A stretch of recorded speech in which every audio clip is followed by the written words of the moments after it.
Tænker nok, hvor han kom fra. Han har fået en melding om, han har kørt. Det er der ingen tvivl om. Men han kom så hurtigt op. Det havde jeg nok ikke regnet med. Jimenez hænger godt med. Nu skal Reinero passe på med at gå med i det der. Efter alle de anstrengelser, Reinero har lavet i dag, der kan han gå fuldstændig ned på at forsøge at følge Pantani. Ja, især med Le Deux Alpes til sidst. Men han prøver. Pantani accelererer yderligere. Jimenez er kommet op.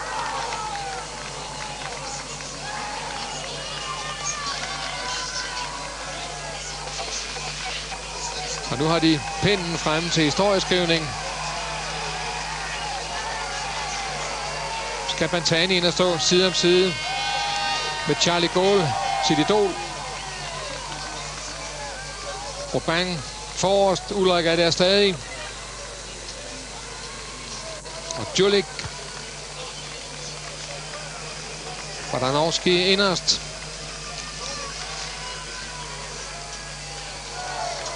Og her Marco Pantani. Og så er de efterladt. Reinero gik ned, som du var inde på. Det kostede at prøve at følge Pantani med det store stykke arbejde, der virkelig har slidt ham. Har sat stort tag til benene på ham. Men Jimenez prøver at gå med. Her hvor Julik styrer forfølgelsen med Ullrich på hjul.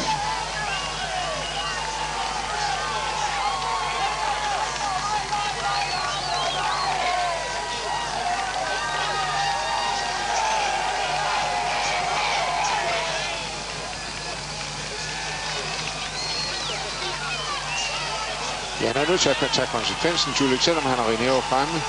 Han har kun set, at med Ullrich gik det ikke lige nu. Så hvis han selv vil bevare en chance i løbet over for denne her med Pantani, så er det bare afsted. Ja, det er det.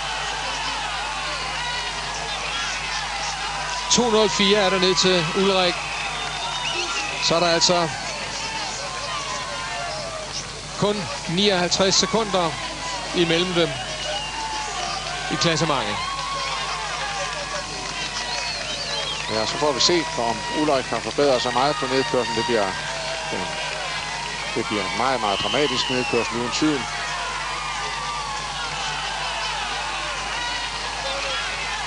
Ja, den er lang. 34 kilometer. Og så det sidste, altså 8,8 kilometers opstigning her til Deux Alpes.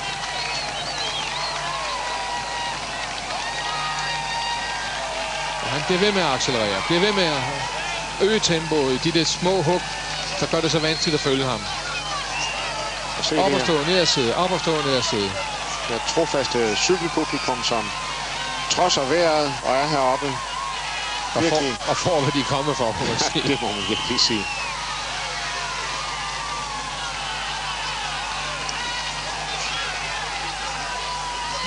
Ja, det er flot, at Julik kan sidde der helt fremme og trække gruppen. Pantani. De sidste meter op mod toppen.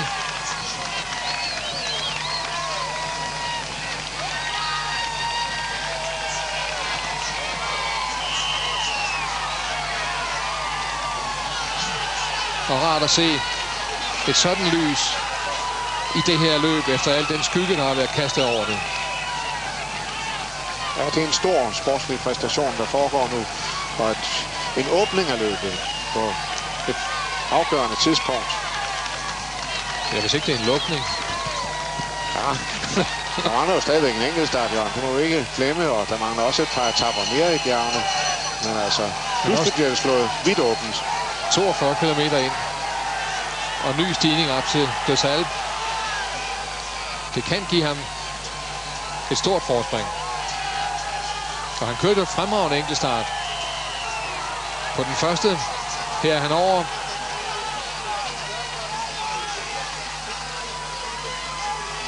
Ja, så balanceakt. Han skal have den på, det er koldt. Også hjælp til Jimenez. Der er 12 sekunder efter.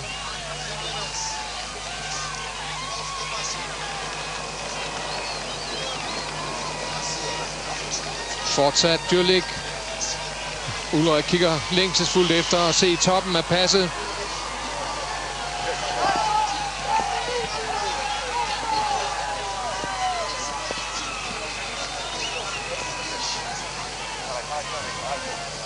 Og Pantani har defekt, eller der er problemer med den jakke. Han skal simpelthen have den på, og det kan blive kostbart.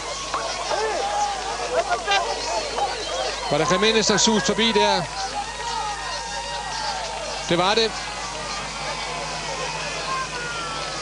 Ja, det. Ja, han må synes, han har råd til det. Tror du, Charlie Gould har gjort det? Stoppe og skifte tøj. Eller tage jakke på. Det, som man siger, det er virkelig luksus at tillade sig det i sådan en situation.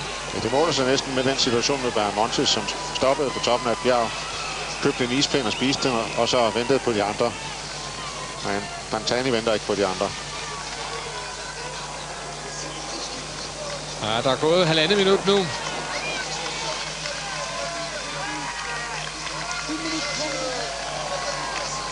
Og det er jo næsten dødstroen. Det er jo vanvittigt. Ja, alle vil forsere. Pantani vil forsere. Vi har set, at han har kunnet køre glimrende nedkørsler. Til Morsin for eksempel sidste år, hvor han vandt etappen.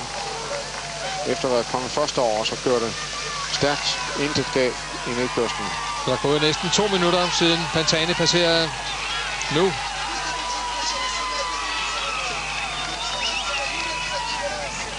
Og det betyder, at han er foran Djurlik i klassementet. Piepoli lige efter ham. De 157 cm og 52 kilo.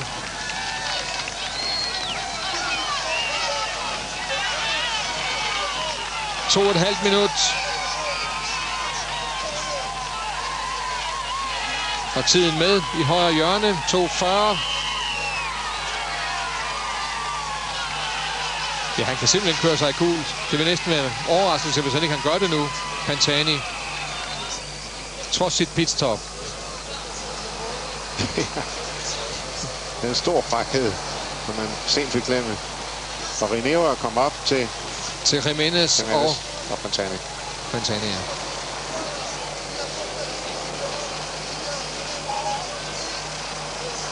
Det synes jeg er meget imponerende af Rineo. Fordi at blive sat af Pantani på den måde, så er alligevel friskhed til at kaste sig ud i nedkørslen på den måde.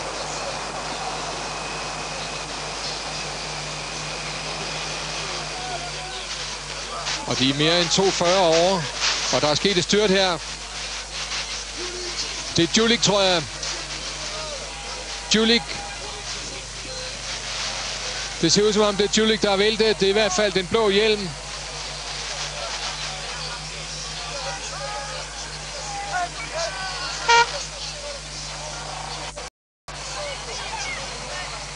Men jeg ser ved det. Djurlik kører direkte. Ja, han kører lige ud. Han er heldig, der ikke sker mere. Og Ulrik kommer rundt. Og så skal der fart på. Det er en meget kritisk situation for Bobby Djurlik. Og så ser vi igen, han har heller ikke tid til at få knappet den jakke. Nej, det er det. Altså hele balanceakten med at få det lavet. Få ordnet alle de ting. Og vi ved, det er vigtigt. De bliver på nedkørslen her fra 2.600 meters højde. Og her farer de afsted Pantani, Jimenez, Rinero. Og her Luc Leblanc. Også problem. Det er også vinden.